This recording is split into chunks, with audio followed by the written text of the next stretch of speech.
Super 8 static.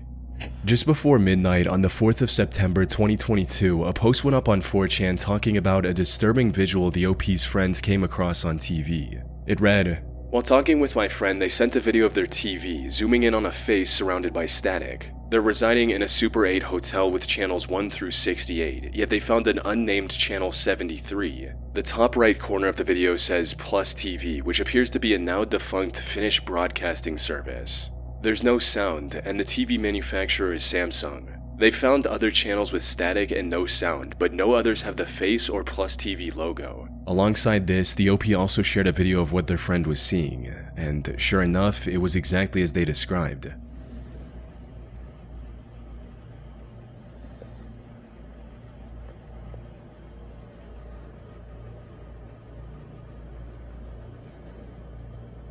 A few minutes later, they also uploaded a picture of the channel guide for the hotel their friend was staying at. It listed 68 channels, providing that the very existence of the 73rd channel was an anomaly in and of itself.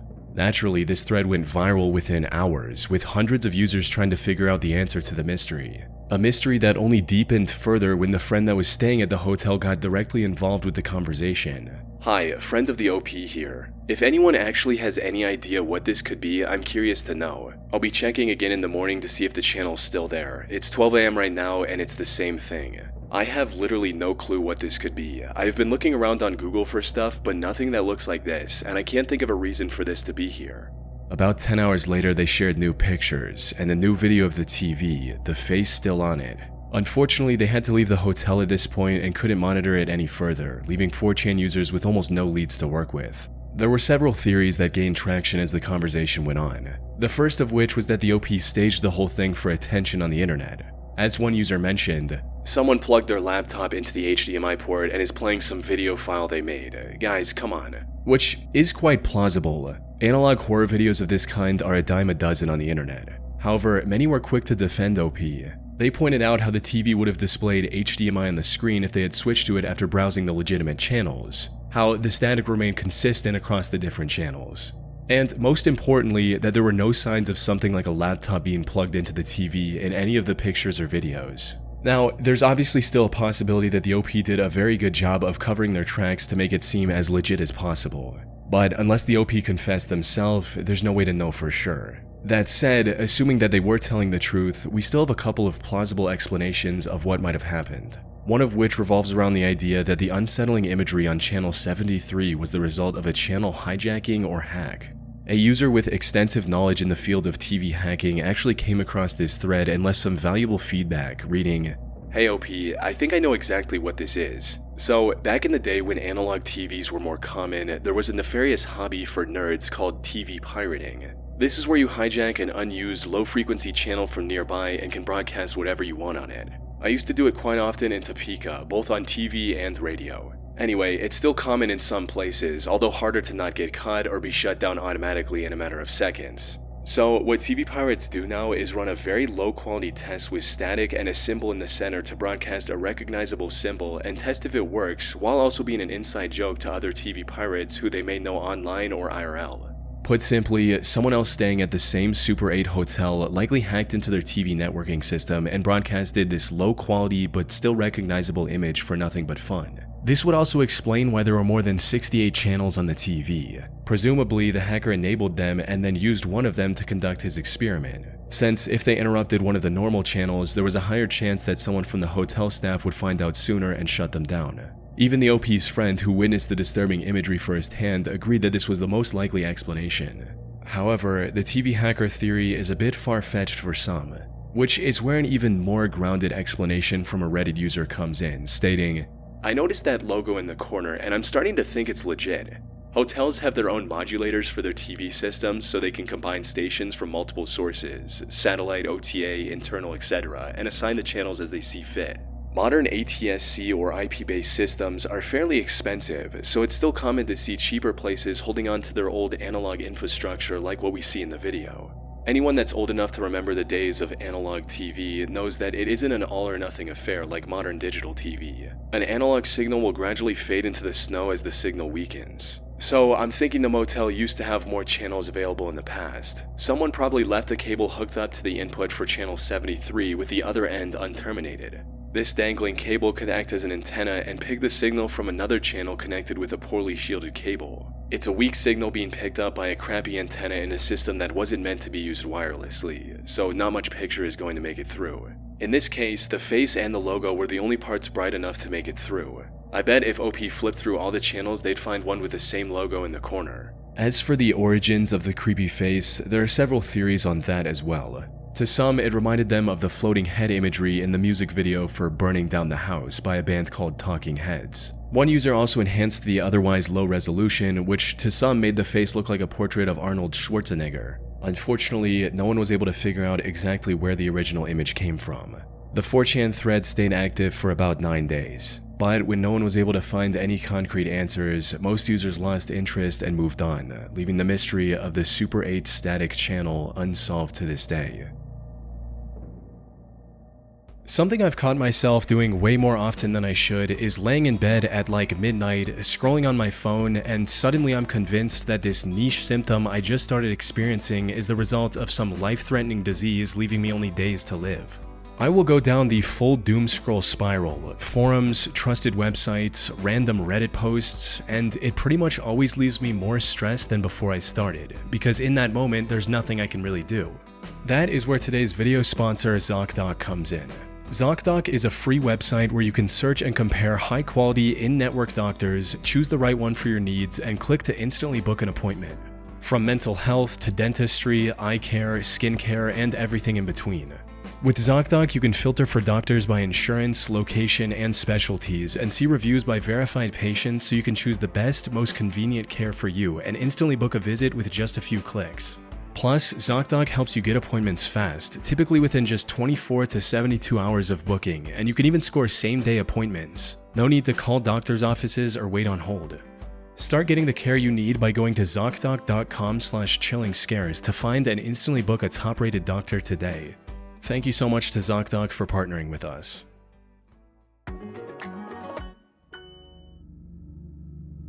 Christmas present. On the 20th of December 2018, a post appeared on the B or random board of 4chan with a vague statement from OP reading, "Be here in B 23/12/2018, GMT +1. You don't want to miss this." One user asked for more information, writing, "What am I in for?" To which the OP gave a rather ominous reply stating, "Let's just say it's my Christmas present for you." The OP went dark after posting this reply and didn't make any other posts until 3 days later, just as he promised. "Sorry guys, 2 beers left and I will go for it. It will ruin my life for years, so I need to get some courage." Initially, most users were either confused due to the OP's vagueness or sympathetic towards him, with one person writing, "Go for what? Don't ruin your life, bro. Do some good stuff for yourself." But after several people asking about his motives, he finally confessed that he was going to take the life of his own father, and that he was just waiting for him to fall asleep. As the OP continued to provide more details about his circumstances, the tone of the thread shifted from users doubting him to many encouraging him to go through with his plans. "Don't give up halfway through, OP. Finish the job." One user even went as far as to write a whole guide on how the OP should execute his plan, stating, "You've got to plan it better, Anon. You'll be the prime suspect by tomorrow and be in cuffs within a week. Don't do yourself that way.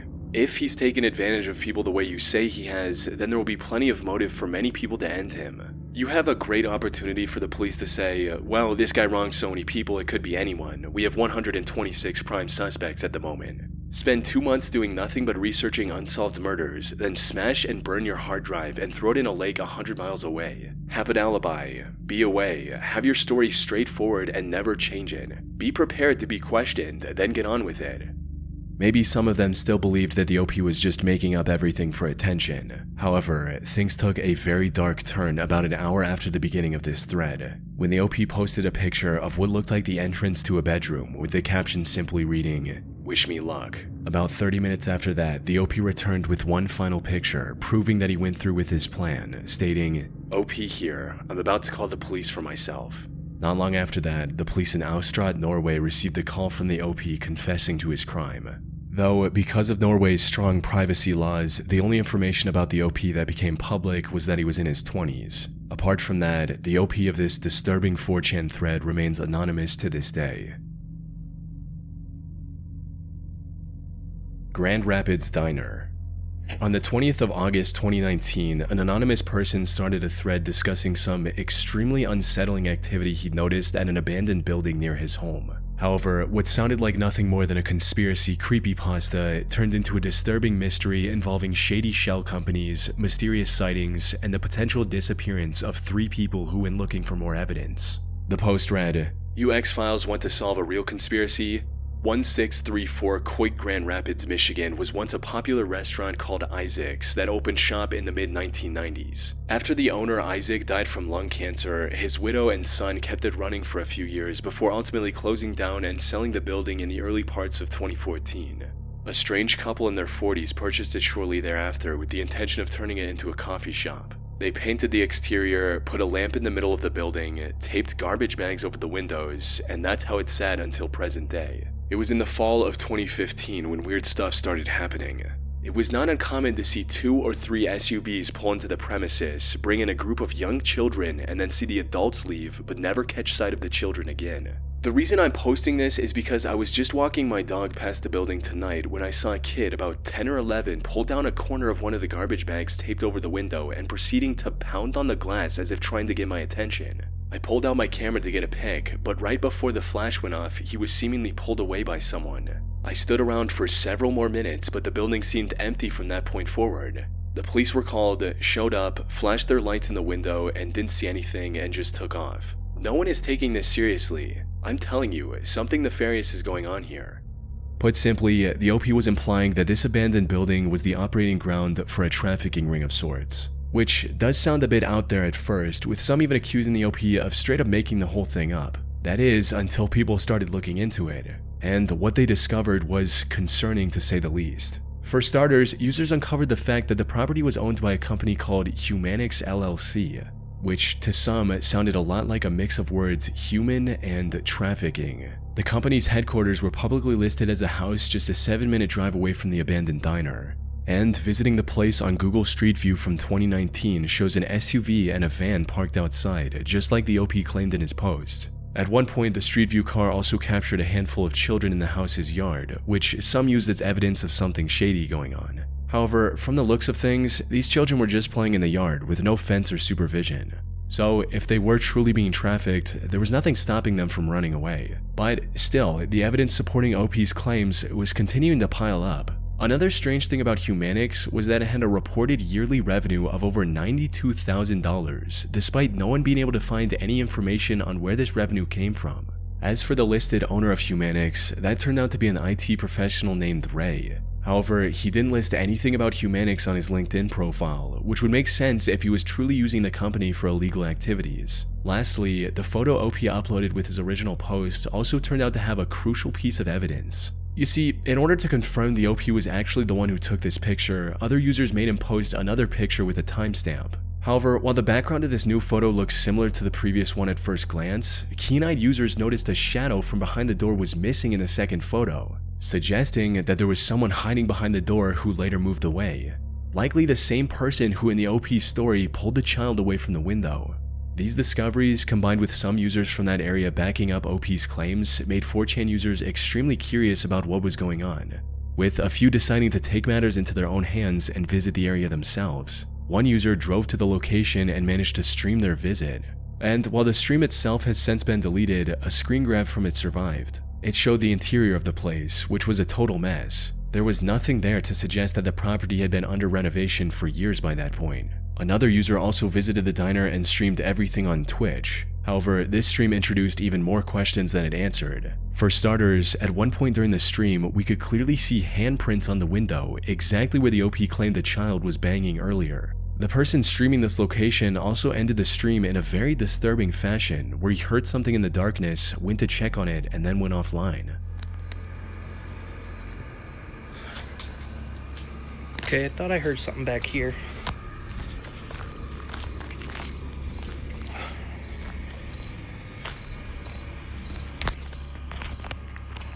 Nope. Okay, no.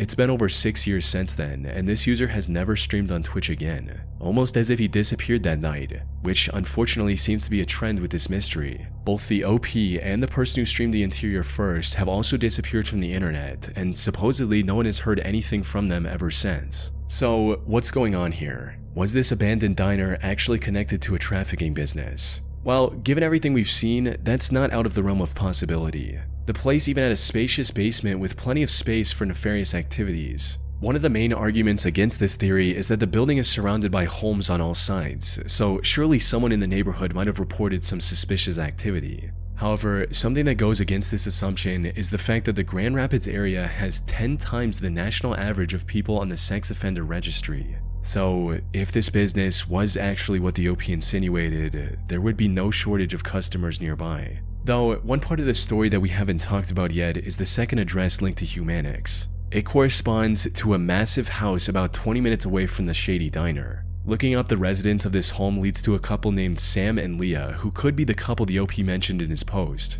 Something notable about Sam and Leah, however, is that they were the foster parents of up to 8 kids at the time, which explains the many kids of similar age playing in the yard of their other property. And given how rigorous the foster system is in the US, it would not be easy for them to traffic the children they adopted without anyone noticing. Now, a potential explanation for all of this is that the OP saw the couple in the area once with their foster children and made up the rest of the story for attention online. But while this explains some parts of the mystery, there are still many questions left unanswered. For instance, how was Humanix making so much money without providing any product or service? Why would Sam and Leah take their foster children to an under-renovation building in the first place? And why did the 3 people investigating this mystery completely disappear from the internet without a trace? Unfortunately, it's been over 6 years since the original post went up. The diner has since been sold to someone else, and no one has been able to find any concrete evidence of the trafficking theory ever since. Whatever the deal with this Grand Rapids diner was, whether nefarious or completely innocent, it will likely remain a mystery for the foreseeable future. Northwest Warning.